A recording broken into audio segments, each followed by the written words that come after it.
One of the most important lessons I learned in my life was when I transitioned to a new school from middle school to high school. Back in middle school, I was getting C's, D's, sometimes B's, and honestly, I was stupid. Not gonna lie, I did not know how to learn, I did not know anything.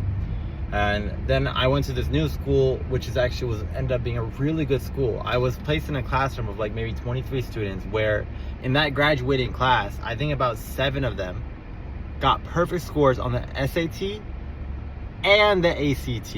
Like, I'm talking about, these guys are the cream of the crop of the educational system in terms of standardized tests, and just super smart people.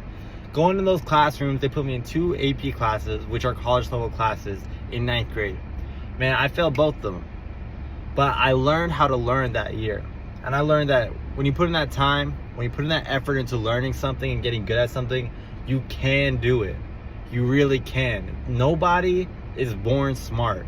Well, some people are born smart or have natural aptitudes towards certain subjects or different activities, but all those kids that were in my class that were getting those high level grades is because of the environment they grew up in, you know?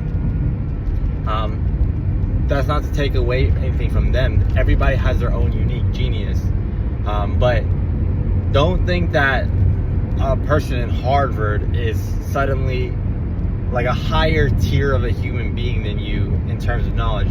That's just the indication that maybe they're very well educated, and that doesn't take anything away from them. But that's not to say that you're not capable of being on that level of thinking or even higher because someone is in Harvard. We all have different life experiences, and we all have our own education course in this life.